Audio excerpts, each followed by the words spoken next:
말씀은 누가복음 5장 1절에서 11절까지의 말씀입니다. 누가복음 5장 1절에서 11절까지의 말씀을 저와 함께 교독해서 읽도록 하겠습니다. 예수께서 하나님의 말씀을 들으려는 사람들에게 둘러싸여 게네사렛 호숫가에 서 계셨습니다.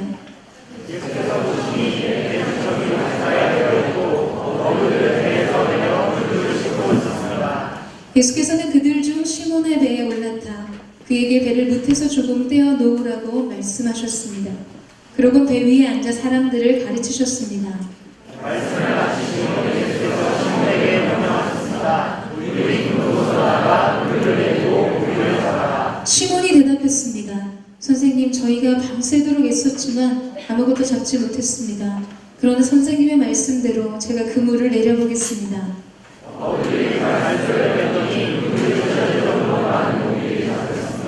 그래서 그들은 다른 배에 있는 동료들에게 와서 도와달라고 손짓했습니다. 그들이 와서 2배의 고기를 가득 채우자 배가 가라앉을 지경이었습니다.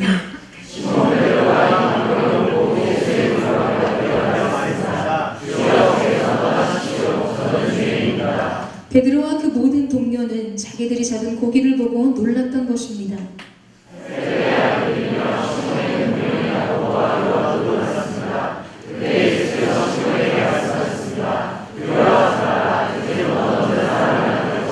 우리 함께 읽겠습니다. 그래야 그들은 자신들의 배를 비틀대고 모든 것을 버려둔 채 예수를 따라갔습니다. 아멘. 오늘 우리 가운데 늘 신실하신 주님의 이름을 찬양합니다. 놀라우신 하나님, 그 크신 영광과 위엄뿐만 아니라 그 위대하신 하나님께서 저와 여러분의 하나님 되심으로 인해 주님 앞에 감사와 찬양을 드립니다. 여러분, 아마 설을 맞이해서 긴 연휴의 시간을 끝내고 이 알 수 없는 상실감에 사로잡혀 있는 분들이 많으실 줄로 생각을 합니다. 아닌가요? 아주 위로의 뜻을 전하려고 했는데 별로 그러시지 않은 것 같아요. 기쁨으로 예배 가운데 오셨습니까? 네, 3일의 시간이 정말 화살과 같이 날아가는 것 같았어요. 오늘도 하나님께서 어김없이 하나님의 은혜의 시간에 그 은혜의 시기의 알람이 울리는 것들을 듣게 하십니다. 보라, 지금은 은혜 받을 만한 때요, 보라, 지금은 구원의 날이로다. 하나님께서 오늘도 우리 가운데 새 은혜를 주시고 그 은혜 가운데 초청하시는 주님의 부르심 가운데 깨어 일어나는 저와 여러분 되시기를 주님의 이름으로 축원합니다. 우리 옆 사람과 이렇게 한번 인사했으면 좋겠는데요. 새해 은혜 많이 받으십시오. 이렇게 인사하시겠어요? 네, 여러분, 더불어 요새 좀 감기를 조심하셔야 될 것 같아요. 저는 굉장히 심한 기침을 동반한 몸살에 아주 연휴에 저의 날씨는 흐림이었습니다. 지난주 주일도 기침이 너무 심해서 말씀을 나눌 수 있을까 걱정했는데 주중에 내내 잠을 잘 못 잤어요. 밤새도록 기침을 하느라고 잠을 잘 이루지 못했습니다. 그냥 누워만 있고 싶고, 심지어 겨울 왕국을 보면서도 감기약에 심취해서 졸았습니다. 제 평생 영화를 보면서 존 거는 이번이 처음이었던 것 같아요. 제 안에 들어와서 이 기생하고 있는 감기 바이러스가 저의 정체성을 그냥 감기 걸린 사람으로 만들더라고요. 엄청난 존재감을 느꼈습니다. 그냥 그 바이러스의 영향력 아래서 하루하루를 사는 기분이 들었어요. 그런데 문득 그런 생각이 들더라고요. 그 감기 바이러스 하나가 내 안에 들어와서 사니까 내가 그 영향력 아래서 살게 되는 거예요. 여러분, 그런데 생명이시고 말씀 자체이신 예수께서 제 안에 들어와 사시는데 나는 그리스도의 강력한 그 영향력 아래서 내 삶을 살고 있는 것일까? 그의 존재의 강함을 내가 느끼고 있는가? 이러한 아주 심각한 고민을 하는 시간들이 있었습니다. 여러분, 우리에게 약함을 가져다주는 감기 바이러스에 우리의 일상이 휘청거리는 것들을 경험합니다. 그렇다면 우리에게 강함을 주시는 그리스도와 더불어 살 때 저와 여러분의 삶은 과연 어때야 하는가? 주님은 지금 우리의 심령 어디에 계십니까? 그런 마음이 있었어요.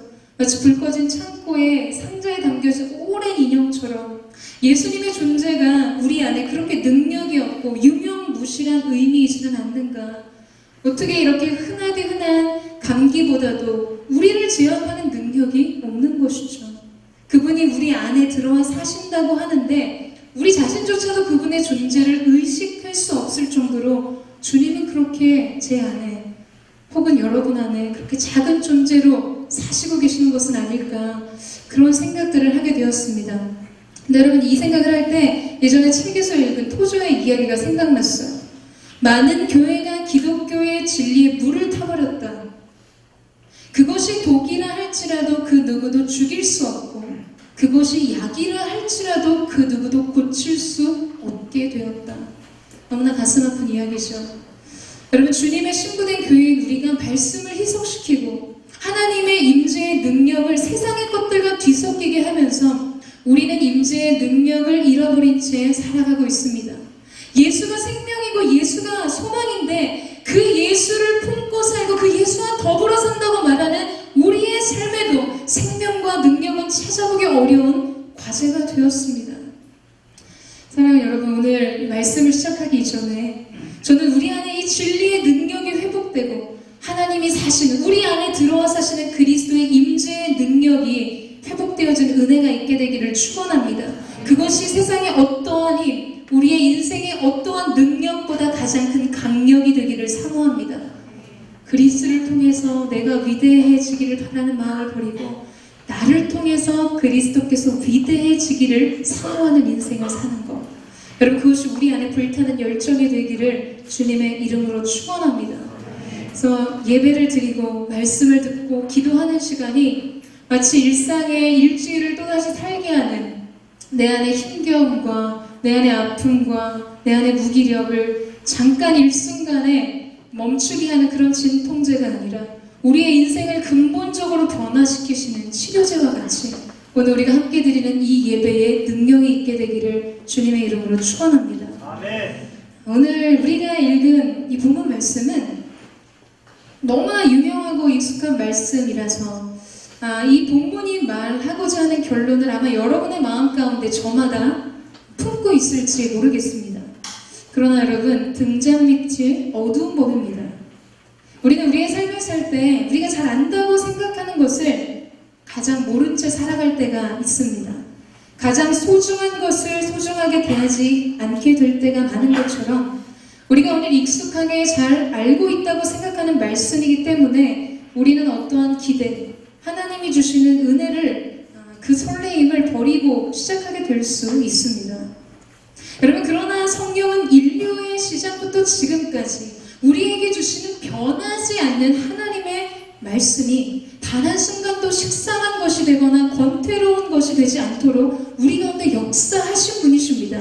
여러분, 믿으십니까? 아멘. 늘 동일했어요. 그 말씀은 인류의 태초, 그 상고의 때와 지금 동일한, 늘 변함없는 것이었지만 늘 새로운 것으로 우리 가운데 역사하시는 성령님의 조명하심으로 말미암아 오늘도 이 본문의 말씀이 저와 여러분 가운데 새로운 레마의 말씀으로 조명되는 은혜가 있게 되기를 원합니다. 아멘. 예수님은 활발한 사역의 행보를 계속하고 계십니다. 특별히 오늘은 수많은 인파가 예수님을 둘러싸고 있었어요. 게네사렛 호수라고 불리는, 이게 갈릴리 호수의 또 다른 이름이죠. 디베레아 호수가 또 다른 갈릴리 바다의 이름인 것처럼 게네사렛 호숫가에서 주님의 말씀을 듣기 위해 수많은 인파들이 모여 서 있었습니다. 그런데 그때 주님의 시선이 한 곳에 머무시는 것을 보게 됩니다. 2절 말씀을 같이 한번 읽겠습니다. 2절 말씀 시작.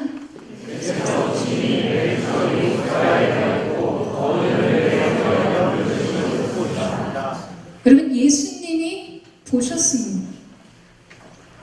배 두 척이 호숫가에 있고 어부들이 그물을 싣고 있습니다.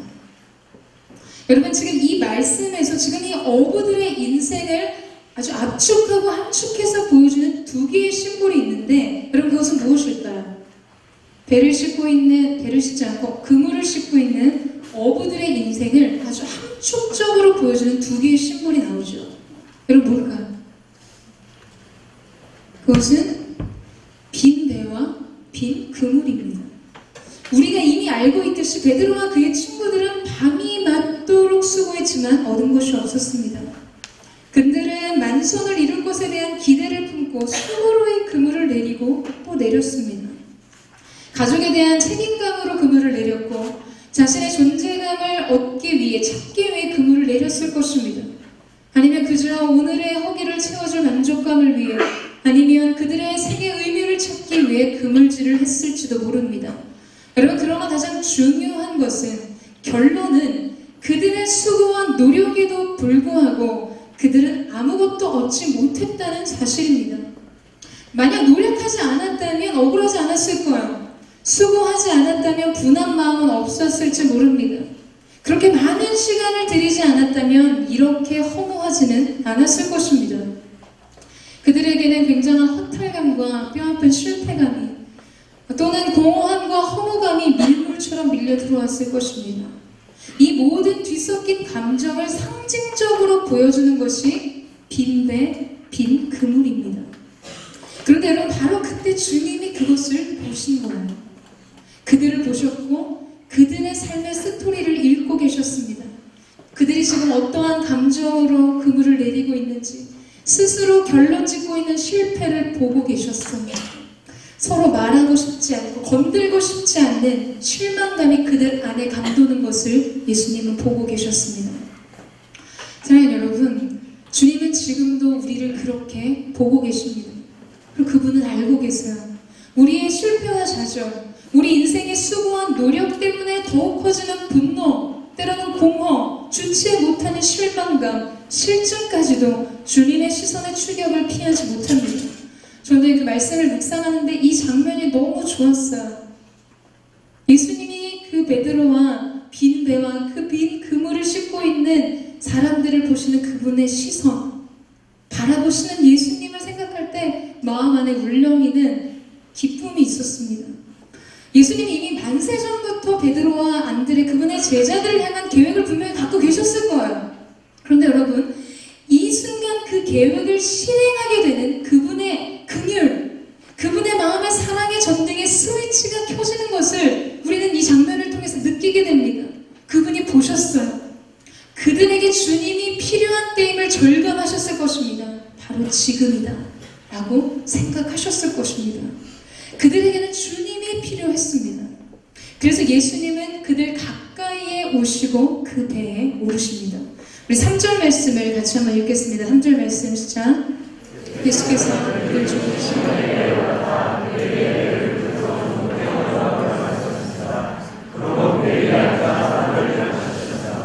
여러분, 저를 한번 따라하시겠어요? 의미를 부여받을 때 가치가 새로워진다.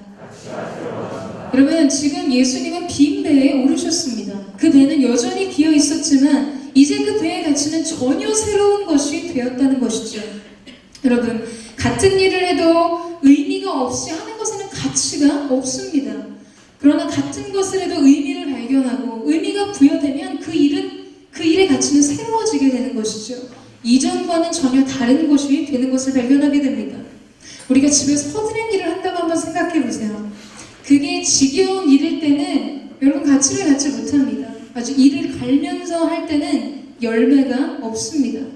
그러나 그 작은 수고와 그 작은 모든 헌신이 가족들의 기쁨과 편의와 감사가 되는 것을 보고 그 안에서 의미를 발견하게 되면 여러분, 그 일의 가치는 전혀 다른 것이 되는 것이죠. 저와 여러분의 세대가 공감할 수 있는 유명한 드라마가 하나 있습니다. 모래의 시계이죠. 맞죠, 여러분? 공감하시죠? 같은 세대를 살았는데요. 그 모래의 시대가 한창 유행할 때 여러분 더불어 함께 등장했던 아주 핫한 장소로 떠올랐던 것이 어디죠? 이 보세요. 같은 세대라는 친구가 정동진을 알고 계시잖아요. 정동진이 함께 모래시계와 더불어 굉장한 인기를 얻었어요. 연인들이 일출을 보는 그 6시간 기차 타고 거기 갔다 오는 게 유행이었습니다. 여러분, 저는 모래시계가 방영되기 전에는 그게 사람 이름인 줄 알았어요. 동진이. 근데 여러분, 그냥 그저 외딴 곳이었던 그곳. 그렇지만 모래시계라는 이 인기 드라마가 방영되고 그 장소는 전혀 다른 곳이 되었습니다.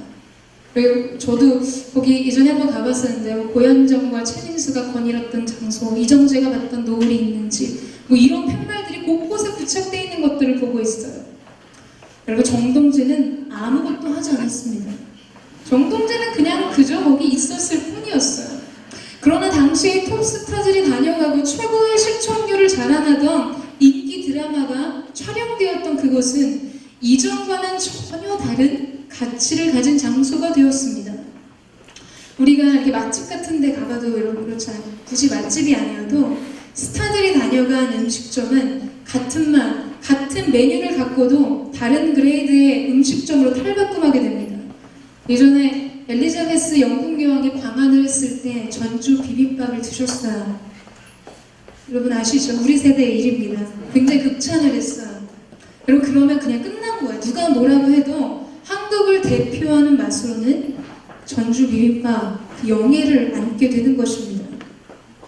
여러분 지금 예수님은 베드로의 인생의 실패와 좌절, 실망과 허물을 안고 있던 그 빈배에 오르셨습니다. 그리고 동시에 예수님이 그 배에 오르셨다는 그 사실 하나로 그 배의 의미와 가치는 이전과 완전히 다른 것이 되었다는 것이죠. 새로운 명예를 얻게 됩니다. 여러분 보세요. 예수님은 그 배에 그저 오르셨을 뿐만 아니라 오늘 어떠한 일을 하십니까? 바닷가에서 조금 못해서 떨어뜨려 놓고 마치 이 강대상과 같이 그의 배를 그분의 말씀을 전하시는 도구로 사용하시는 것을 보게 됩니다. 큰 무리들에게 살아계신 하나님의 말씀을 가르치고 전하시는 도구로 쓰임받고 있다는 것, 그 배가 사용되고 있습니다. 여러분, 하나님은 우리의 주님은 재활용에 굉장히 능하신 분이세요. 그분은 망가진 우리의 인생의 실패를 가져다가 그분의 역사의 도구로 사용하시는 분이십니다. 나의 절망의 기적을, 나의 절망을 기적의 재료로 사용하시고 나의 슬픔을 기쁨의 전주곡으로 사용하시는 분이세요. 그분에게는 모든 것이 가능합니다. 여러분 그렇다면 우리에게 중요한 것은 무엇입니까? 주님이 오늘 우리를 보시고 우리 인생의 빈 배에도 그렇게 찾아오시는 것, 우리가 그 임재하시는 말씀하시는 주님을 영접하고 주님이 오늘 우리 가운데 임하시는 것, 여러분 그때 우리의 삶은 새롭게 해석되고 새롭게 쓰임받게 될 것입니다. 그럼 그것을 사모하십시오. 여러분 모세가 보았던 이 가시떨기 나무는 팔레스타인 지방에서는 굉장히 흔하게 볼 수 있는 것이었어요. 어쩌면 무가치하다고 말해도 될지 모르겠습니다.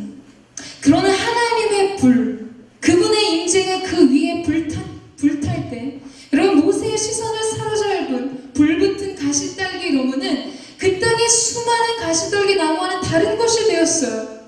여러분 우리의 존재도 그러하다는 것이죠. 여러분 마른 가시떨기 나무 같은 우리의 인생 가운데 하나님의 임재가 부어지면 우리는 전혀 다른 인생의 가치를 부여받게 되는 것입니다. 여러분 믿으십니까? 인생 역전은 주님께 있다는 거예요. 주님의 임재와 주님의 말씀이 오늘 우리 가운데 임하심으로 우리의 인생은 새로운 의미, 새로운 가치, 주님께서 부여하신 특별한 속에 새롭게 세워지는 것들을 경험하게 될 것입니다. 여러분 오늘 그 존재의 가치를 새롭게 발견하는 그 하나님을 새롭게 경험하는 은혜가 저와 여러분 가운데 있게 되기를 주님의 이름으로 축원합니다. 조금 실패해도 괜찮아요.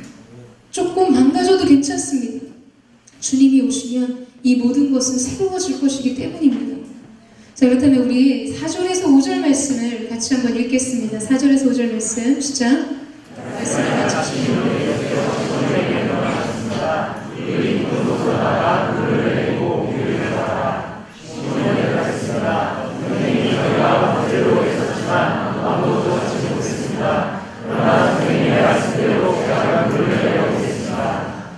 이제 예수님은 시몬에게 이렇게 말씀하시죠. 너는 깊은 곳으로 나아가 그물을 내려 고기를 잡으라고 말씀하셨습니다. 여러분 지금 예수님은 베드로에게 무엇을 요구하시는 것일까요? 지금 예수님은 이 밤새도록 수고했지만 아무것도 잡지 못한 이 베드로가 고기를 잡지 못한 이유가 그가 깊은 곳에서 그물을 내리지 않았고 얕은 곳에서만 그물을 내렸기 때문이라고 말씀하시는 것일까요? 지금 그것이 문제였다고 지적하고 계시는 것일까요? 여러분 그렇지 않습니다. 만약 그랬다면 이 베드로의 대답은 이랬을 거예요. 아 그렇군요. 우리가 밤새도록 고생하고 수고했는데 깊은 곳은 미처 가보질 못했네요. 그러면 한번 말씀에 의지해서 가보도록 하죠. 라고 얘기했을 것입니다. 근데 여러분 그렇게 말하지 않았어요. 그는 밤새도록 애썼지만 아무것도 잡지 못했습니다. 이야기하는 그의 말 속에는 이미 우리가 그곳에도 갔다는 거죠. 이미 깊은 곳에 가봤다는 거예요. 그곳에서 그물을 내려 보았다는 것입니다. 시도하지 않았다는 것이 아닙니다. 그들은 예수님이 말한 그곳에서도 이미 그물을 내려 보았습니다. 안 가본 것이 아니었고 안 해본 것이 아니었습니다. 우리가 생각할 때 그들이 얕은 곳에 그물을 내렸기 때문이다. 그곳이 그들의 문제가 아니었다라는 거예요. 여러분, 그러한 시각 속에서 보면 사실 예수님의 말씀을 표면상으로 보게 될 때 굉장히 무리가 있어 보입니다. 그분은 전직 목수셨어요. 그분의 직업을 떠올리게 되면 우리는 더 깊은 불신에 사로잡히게 되죠. 원래 이 고기는 여러분 이렇게 대낮에 잡는 게 아닙니다. 고기를 잡으러 갈 때는 깊은 밤이나 새벽 중에 배가 출항해서 고기를 잡게 되죠. 이 햇빛이 비칠 때는 고기들이 이 깊은 곳으로 이동하기 때문에 저 바다 밑에 수면으로 이동하기 때문에 잡는 것이 너무나 어려워지는 것입니다. 지금 예수님께서 베드로에게 요청하고 있는 이 말씀의 명령은 사실 베드로의 생각과 그의 경험에 비추어 봤을 때 상식에 어긋나고 경험에 어긋난 요청이었습니다. 그렇다면 지금 예수님의 의도는 무엇일까? 우리가 궁금해지는 예수님이 말씀하시는 깊은 곳이라는 그곳은 어디일까? 여러분, 우리는 그 질문을 갖게 됩니다. 우리의 삶에서 여러분 때로 우리는 문제를 해결할 때 어떤 방법론을 찾고 그것을 수정함으로써 인생을 답을 얻기를 노력합니다. 그리고 그것이 지혜라고 생각해요. 여러분, 그러나 중요한 것은 방법에 있지 않고 본질에 있습니다. 여러분, 깊은 곳에 나가 그물을 내리는 것은 물리적으로 이전에 안 해본 어떤 거, 그 이상의 것을 한번 시도해봐라, 한번 도전을 다시 해봐라, 이런 요청이 아니었다는 거예요. 어쩌면 같은 자리로 돌아가고 지금까지 해왔던 일과 동일한 일을 다시 하는 것, 또다시 반복하는 그 일상의 자리로 돌아가는 일일지 모릅니다. 그런데 어떻게 그곳이 이전과 다른 깊은 곳이 되는 것인가? 우리는 그 질문을 갖게 되는 거죠. 다른 것이 무엇인가? 무엇이 그것을 깊은 곳이 되게 하는 것인가? 여러분, 이 질문을 갖게 됩니다. 어떻게 하면 그곳이 깊은 곳이 되는 것일까요? 여러분, 궁금하시죠? 궁금하십니까? 여러분, 영적인 식욕을 가지세요. 건강한 사람에게 가장 큰 사인은 식욕입니다. 엄청나게 땡겨요. 비만의 영이 임해서가 아니라 이 음식을 향한 욕구가 생겨요. 건강한 사람들에게는. 여러분, 영적인 것도 마찬가지입니다. 하나님을 향해 우리가 건강한 영적인 상태를 유지하게 되면 말씀을 향한 식욕이 생겨요. 기도하고 싶어지고 더 예배하고 싶은 식욕을 갖게 되죠. 여러분, 어떻게 우리의 반복적인 일상, 권태로울 수 있는 새로운 도전과 새로운 시도가 있지 않지만 어떻게 그 자리가 깊은 곳이 될 수 있는 것일까? 여러분, 그것은 바로 The Most Holy Place, 우리가 지성소라고 부르는, 여러분, 말씀과 임재가 살아있는 거룩한 장소, 가장 큰 영광이 있는 지성소가 되게 할 때 바로 그것이 깊은 곳이 되는 것입니다. 여러분, 동의하십니까? 아멘. 이전과 똑같은 일을 할 수 있어요. 이전과 똑같은 것을 반복할 수 있습니다. 그러나 그곳에 하나님의 말씀이 있고 임재가 담길 때 바로 그곳이 깊은 곳이 된다는 것이죠. 사랑하는 여러분, 오늘 주님이 저와 여러분의 삶 속에서도 깊은 곳으로 나아가 그물을 내리라고 말씀하십니다. 그러면 우리의 반응은 이러한 반응들이 찾아오게 돼요. 깊은 곳에 그물을 내리는 것은 무엇입니까? 내가 이제 무엇을 그럼 해야 합니까? 내가 누구를 만나야 됩니까? 어디로 가야 합니까? 무슨 도전을 해야 합니까? 어떠한 새로운 시작을 해야 합니까? 여러분, 이런 질문 속에 머물러 있을 수 있습니다. 무엇을 새롭게 도전해야 하고 새로운 곳으로 나아가고 실패했던 일을 다시 하는 것으로 때로는 오해할 수도 있죠. 그러나 저는 주님이 정말 우리에게 가르쳐 주시고 말씀하고 싶었던 단 한 가지는 이곳이라고 생각합니다. 우리의 삶의 모든 자리를 거룩한 지성소가 되게 하는 것입니다. 여러분, 그렇기 때문에 이제 베드로가 나아가는 깊은 곳은 그가 어젯밤에 찾아갔던 그 깊은 곳과는 다른 곳이 되었어요. 말씀이 없이 나아가고 임재 없이 섰던 것이 아니라는 것입니다. 나의 힘과 나의 노력, 나의 쑥으로 개척하고 준비하고 읽고 모든 힘을 다해 나아갔던 그런 자리가 더 이상 아니라는 것이죠. 이제 그가 나아가는 곳은 주님의 보내심이 있고 주님의 말씀이 있고 주님의 임재가 약속된 자리입니다. 여러분, 우리의 삶도 우리가 얕은 물에 그물을 내렸다는 방법의 문제가 저와 여러분의 삶을 고단하게 만드는 것이 아닙니다. 그것이 우리를 실패와 실망 속에 밀어넣는 것이 아니라는 거예요. 우리의 삶의 문제는 무엇인가? 말씀 없이, 임재 없이 그 길을 갔기 때문에 실패한 것입니다. 예수님 없이 그 일을 했기 때문에 망했다는 것이에요. 말씀에 약속 없이 확신했고 자신했기 때문에 결실이 없었던 것입니다. 여러분, 우리는 이 사실을 기억해야 합니다. 문제의 본질은 여기에 있었다는 거예요. 장소의 문제가 아닙니다. 방법의 문제가 아니었어요. 임재 없이 그 일을 했던 거, 하나님의 말씀에 약속 없이 찾아갔던 거, 하나님의 도우심과 성령의 의존 없이 그 일을 감당하려 했던 것이 문제였던 것이죠. 하나님 우리 가운데 새로운 방법을 가르쳐주는 것을 원하시는 것이 아니에요. 하나님이 우리 가운데 말씀해 주기를 원하시는 것은 이 바로 본질의 장소, 이 영혼의 깊은 곳, 가장 깊은 영광과 거룩의 임재가 있는 하나님의 지성소를 회복하는 것입니다. 이제 우리가 나아가는 곳은 주님과 함께 가는 곳이라 합니다. 말씀의 빛이 비추고 약속으로 보증된 곳으로 나아가는 여러분 되시기를 주님의 이름으로 축원합니다. 아멘. 여러분, 같은 것을 해도 이제 그것이 깊은 곳에 그물을 내리는 일이 되는 것이죠. 성령님을 초청하세요. 말씀을 구하십시오. 은혜를 구하세요. 그때 우리의 삶은 새로운 분기점으로 들어가는 것들을 경험하게 될 것입니다. 똑같은 일상이에요. 어제도 권태로웠고 오늘 그 모양이 그 모양입니다.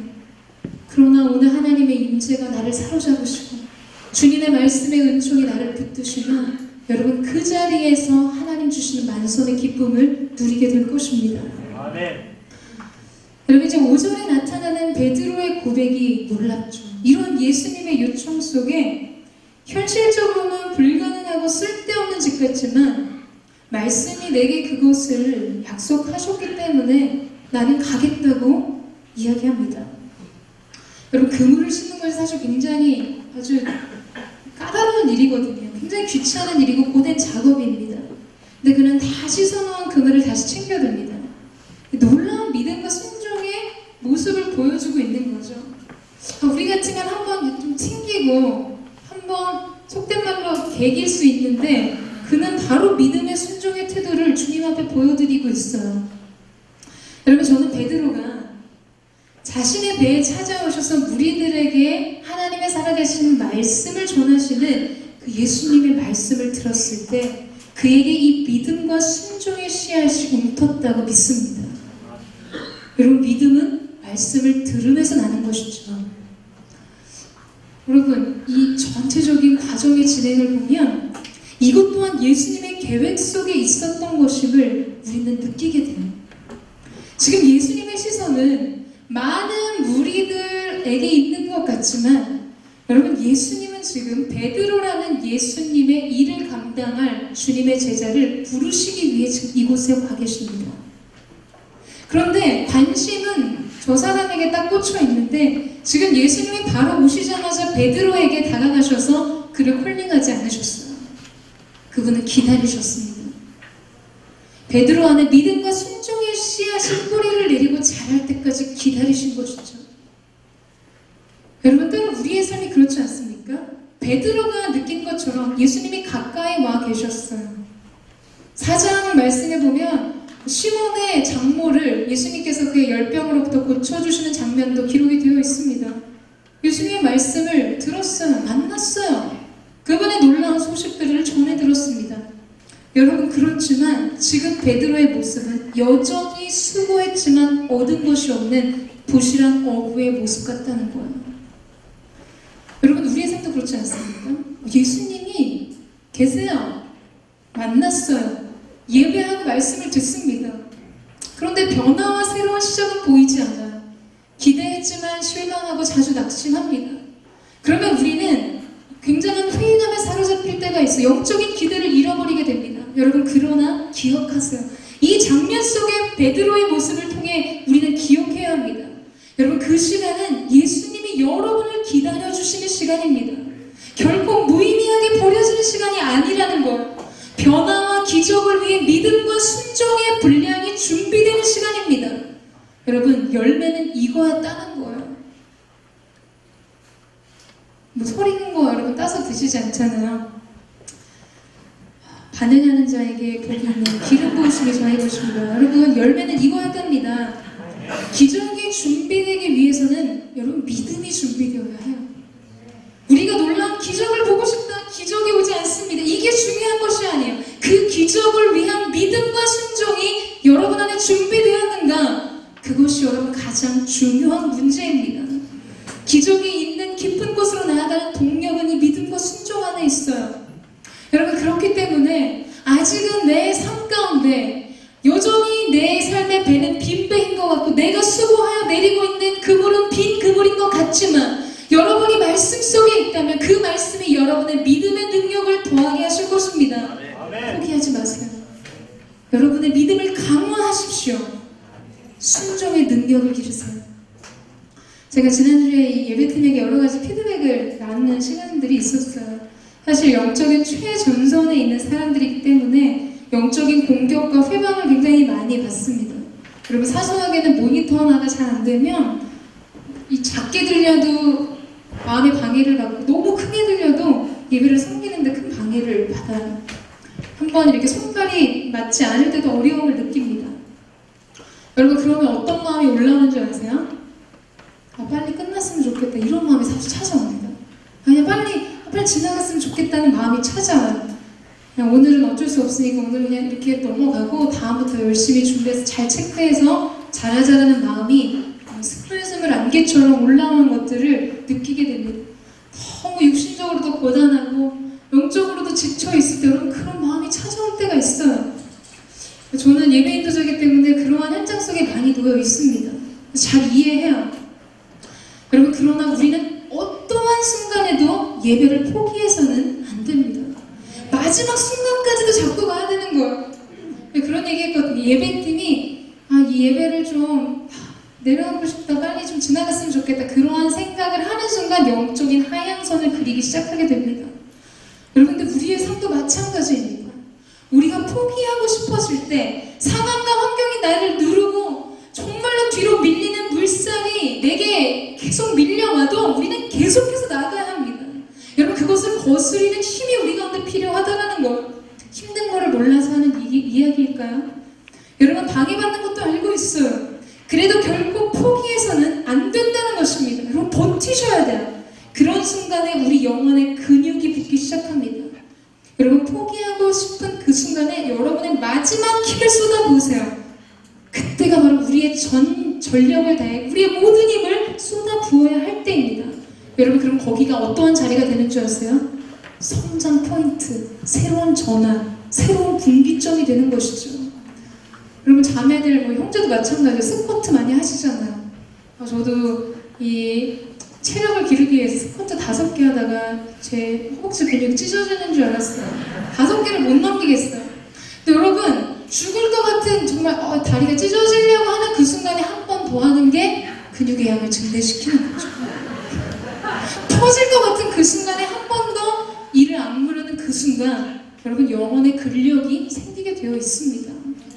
여러분, 여러분의 삶이 때로는 곤고하고 아주 혹독하고 힘들다는 것은 저와 여러분과 우리 주님이 다 알고 계세요. 그러나 여러분, 그 순간에 망설임 없는 믿음의 질주를 계속하십시오. 주님의 말씀을 향해 달려가십시오. 그러면 그때 우리의 영혼의 믿음이 자라나고 망설임 없는 순종이 준비될 것입니다. 지금 우리의 인생의 기적을 위해 우리 안에 어떠한 믿음과 순종이 필요한지 여러분 한번 돌아보세요. 저와 여러분이 그 기적의 재료를 주님 앞에 드리는 은혜가 있게 되기를 주님의 이름으로 축원합니다. 우리 옆에 사람에게 한번 인사할까요? 당신이 기적을 만드는 사람입니다. 자기 자신에게도 축복해 주세요. 나는 기적을 만드는 사람입니다. 네. 여러분, 예수님의 말씀에 이 베드로가 순종하자 어떤 일이 벌어지죠? 많은 고개들이 잡혔다라고 기록해요. 그의 자존심이 찢어지는 순간이었습니다. 그의 믿음의 세계를 가로막고 있던 그의 고집과 아집이 찢어지고 그의 세계관과 고정관념이 찢어지는 순간이었어요. 순종하는 그때 여러분 새로운 영적인 세계가 열리게 되는 거예요. 그때 기적이 물살같이 우리의 삶 가운데 흘러 들어오는 것들을 경험하게 되는 것입니다. 베드로가 도저히 감당이 안 되는 거예요. 물밀듯이 찾아오는 하나님 부어주시는 놀라운 은혜 앞에 다른 사람들을 불러서 2배의 고기를 채우자 성경은 배가 가라앉을 지경이었다 이렇게 이야기합니다. 근데 참 베드로 대단한 것 같아요. 여러분 이 놀라운 순간에 베드로의 반응이 우리를 더욱 놀라게 합니다. 8절 말씀을 같이 한번 보겠습니다. 8절 말씀 시작.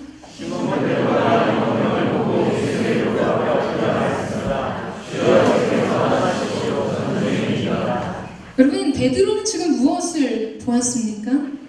성경은 이 광경을 봤다라고 이야기하는데 여러분 영적인 더 깊은 구조 속에서 베드로가 본 것은 무엇일까요? 여러분 베드로는 지금 자신의 배를 가득 채우고 있는 고깃들을 보지 않았어요. 그는 주님을 보았습니다. 은혜가 아니에요. 은혜로우신 주님의 얼굴을 본 것이죠. 기적이 아닌 기적을 주시는 주님의 모습을 보았습니다. 여러분 바로 그때 베드로의 인생이 변합니다. 여러분 오병이의 기적이 있었잖아요. 수많은 무리들이 정말 물고기 2마리와 보리떡 5개의 떡이 수많은 사람들을 배불리 먹이고도 남는 놀라운 역사의 현장 속에 있었지만 그 모든 무리들이 예수를 따르지는 않았습니다.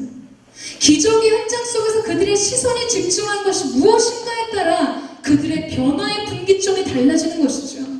내게 은혜가 찾아오고 형통의 복이 물밀듯이 찾아오는 그 순간 우리가 봐야 하는 것은 무엇인가? 우리의 삶의 고질적인 정체를 이루게 하는 여러분 문제는 무엇입니까? 우리가 은혜를 얻는 순간, 긍휼과 은총을 얻는 순간 그 축복을 주시는 하나님을 기억하지 않는다는 것에 있습니다. 여러분 결정적인 순간에 주님을 바라보지 않는 거예요. 그 결정적인 순간에 더 깊은 것을, 더 영원한 것을 소망하지 않습니다. 그냥 온통 내가 지금 받은 것에 정신이 팔려서 이 성공에 눈이 부시고 형통에 취해서 가장 본질적인 축복을 얻을 수 있는 기회를 잃어버립니다. 예수님을 영화롭게 하기보다 예수님 때문에 내 삶이 빛나고 싶은 거예요. 예수님을 영화롭게 하는 길로 달려가기보다 그분을 잘 애용해서 내 삶을 채우고 싶은 마음들이 찾아옵니다. 예수님 앞에 인생을 드릴 기회, 자신의 삶의 진정한 소망과 비전을 발견할 기회를 상실하게 되는 것이죠. 여러분, 저와 여러분이 하나님이 주시는 축복과 은혜를 누리는 순간에 늘 하나님을 기억하고 그분의 얼굴을 바라보는 여러분 되시기를 주님의 이름으로 축원합니다. 아멘. 주님의 은총의 손길을 구하기보다 그분의 얼굴을 사모하는 사람들, 얕은 형통에 만족하지 않고 더 놀라운 은혜의 자리를 침노하여 나아가기를 원하는 그 마음, 그 순간에 기적의 현장을 보는 것이 아니라 기적을 주시는 주님을 바라보는 여러분 그 믿음의 시선이 저와 여러분 가운데 있게 되기를 주님의 이름으로 축원합니다. 베드로는 예수님 무릎 앞에 엎드렸습니다. 베드로 인생의 거대한 전환점이 찾아오게 되죠. 여러분 이때 어떤 변화가 일어나게 되냐면 그가 인생에서 두려워하던 것의 실체가 바뀌게 됩니다. 이전에는 어쩌면 그는 실패를 두려워했고 사람들에게 인정받지 못한 거, 내가 가정을 잘 책임지고 넉넉한 이 모든 걸 잘 책임감 있게 하는 가장으로서 역할을 못하는 것이 두려웠을 수도 있어요. 성공을 하지 못하는 거, 사람들의 부러운 시선을 얻지 못하는 것이 두려웠을 수 있습니다. 그러나 이제 그를 사로잡는 두려움은 그런 것이 아니었어요. 만물의 주인 되신 예수 그리스도에 대한 거룩한 두려움. 이사야가 보좌에 계신 하나님의 영광을 봤을 때 그 안에 물밀듯이 찾아왔던 자기 존재의 죄성과 그분의 거룩을 대했던 그 거룩한 두려움이 그를 사로잡았습니다. 여러분 그리고 그는 예수님의 음성을 듣게 됩니다. 두려워하지 마라. 이제부터 너는 사람을 낚을 것이다. 여러분 너무나 감격스럽지 않습니까? 엄청난 확장이 이루어진 비전이 그에게 주어지는 거예요. 나는 오늘 그냥 반찬거리 하는, 시장에다가 내다 팔아서 오늘 하루 근근히 하루하루를 살아가는 그 정도의 그물을 내리는 사람이었는데, 지금 베드로에게 예수님이 주신 비전과 사명은 무엇이죠? 여러분, 한 영혼이 천하보다 귀하다고 하셨는데 천하를 얻는 비전을 주십니다. 여러분, 열방을 얻게 되는, 너는 구하라, 내 소유가 열방 끝까지 비출 것이다. 여러분, 그 비전을 주신 것이죠. 여러분, 놀라운 일이 그에게 임했습니다. 사실 베드로가 뭐 볼 게 있다고 예수님이 그를 통해서 이 놀라운 사명을 주시는 것일까요? 여러분, 이 믿음에는 여러 가지 종류가 있는데, 사람을 감동하게 하고 변화시키는 믿음은 저는 믿어주는 믿음이라고 생각합니다. 그러니까 뭐 믿을 만한 것이 있어서 믿어주는 게 아니라 그냥 믿어주는 거예요. 넌 잘할 수 있을 거야. 너는 잘할 수 있을 거야. 믿어주는 믿음이죠. 여러분, 그러면 사람은 나를 믿어준 그 믿음 때문에 도약하고 비상하게 되어 있습니다. 자라나는 아이들에게 자신을 믿어주고 인정해주는 선생님의 한마디가 얼마나 중요한지 여러분 아시죠? 우리의 청소년기를 다 지나왔기 때문에 우리는 경험했습니다. 그 믿음 때문에 전혀 다른 길을 가게 되는 거예요. 그 믿음에 실망을 안기고 싶지 않기 때문에 더 큰 걸음으로 달려가게 됩니다. 여러분, 베드로가 이때 받았을 감동을 한번 생각해 보세요. 배를 이제 버려두고 가족 버리고 예수님 따라가야 되는구나. 결국 꼽혔어. 이런 느낌이 아니라는 거예요. 이런 심정으로 이 말씀을 보지 마세요. 지금 그렇게 자신의 모든 것을 버려두고 갈 만큼 베드로의 심장을 뛰게 하고 있는 것이 무엇인지 여러분 보십시오. 그를 믿어주신 주님의 믿음입니다. 금을 내리는 어부에게 열방이 너의 것이다. 한 영혼이 천하보다 귀한 그 천하를 내가 내 손에 맡기겠다. 이 놀라운 믿음이에요. 저는 고등학교 시절에 제 자신을 큰 그릇이라고 불렀습니다. 왜 웃으세요? 여러분이 뭐 동의하시든 동의하시지 않든 믿음으로 늘 제 자신에 대해서 그렇게 호칭했어요. 그리고 이렇게 사인하고 맨날 뭐 그런 거를 이렇게 낙서를 많이 했어요. 큰 그릇 제 이름 쓰고 한문 쓰고 영어 쓰고 사인하고. 나중에 이거를 많이 쓰게 될 일이 있을 거라고 생각했어요. 항상 낙서를 할 때 그랬는데요. 어느 날 제가 경배와 찬양 목요 모임에 왔어요. 이 본당, 온누리교회 서비고 본당에 딱 왔는데 하스테반 선교사님이 기도 중에 이런 말씀을 하시는 거예요. 오늘 이곳에 하나님이 시대적으로 크게 쓰실 큰 그릇에 청소년이 와 있습니다. 그러면서 축복 기도를 해주셨어요. 저는 그 순간 번개를 맞은 것 같았습니다. 하나님이 내가 온 줄 아셨구나. 거룩한 착각이 아니에요. 저는 그게 믿음의 실상이라고 믿습니다. 하나님이 나를 인정해 주시고 나를 축복해 주시구나. 여러분, 그 큰 감동과 감격이 있었어요. 그래서 제가 이 얘기를 집에 가서 동생에게도 하고 저를 같이 기도해 주는 선생님이 오늘 선교사님이 그런 말씀을 하셨다고, 내가 갔는데 큰 그릇이 오늘 여기 왔다고 말씀하셨다고, 주님이 나를 축복하셨다고. 여러분, 그날 그 예배는 저를 전율하게 했습니다. 그냥 제 인생을 송들지 하나님께 던지고 드리고 부셔서 아주 그냥 반지로 부어드려도 아깝지 않았어요. 왜냐하면 하나님이 나를 그렇게 스스로 불렀던, 자칭 큰 그릇이라고 불렀던 거기 하나님이 그래 너는 큰 그릇, 이 시대적인 부르심 있는 사람이야 라고 도장을 찍어주신 것 같은 느낌이 제 안에 있었어요.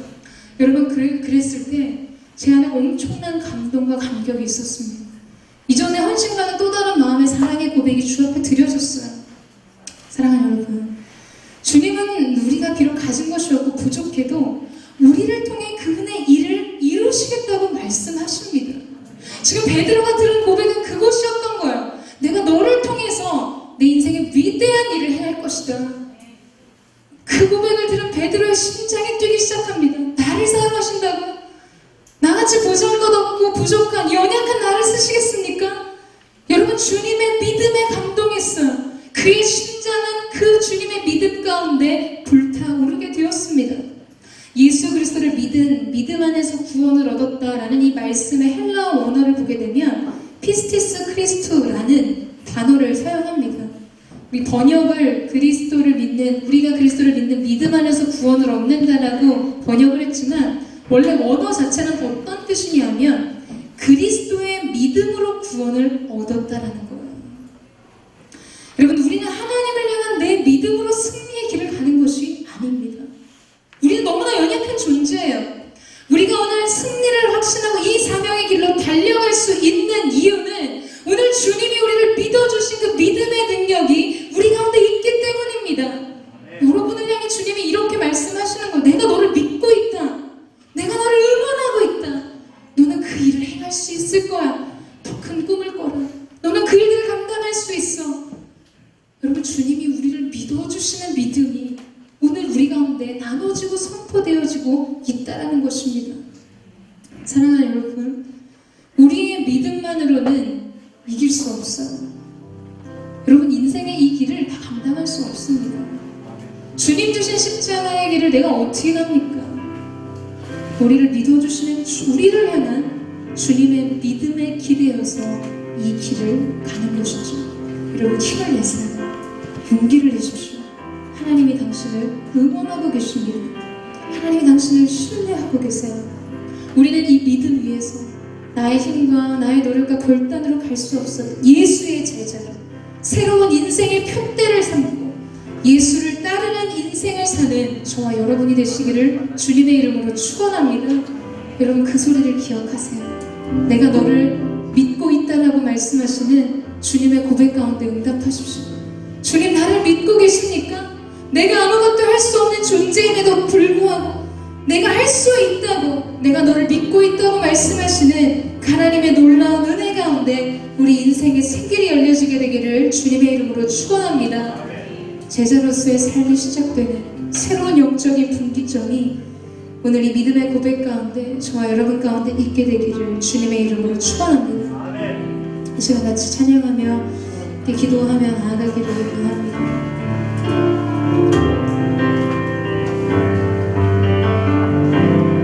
사랑하는 주님, 주님의 말씀이 있는 곳에 우리가 나아가기를 원합니다. 나는 연약하지만 내가 너를 통해 내 일을 이루기를 원한다고 말씀하신 하나님의 말씀과 주님의 뜻의 작정 때문에 나는 그 길을 갈 수 있을 것입니다. 나는 승리할 것을 믿습니다. 오늘 우리 영혼의 고백으로 주 앞에 고백하며 함께 찬양하며 나아가겠습니다.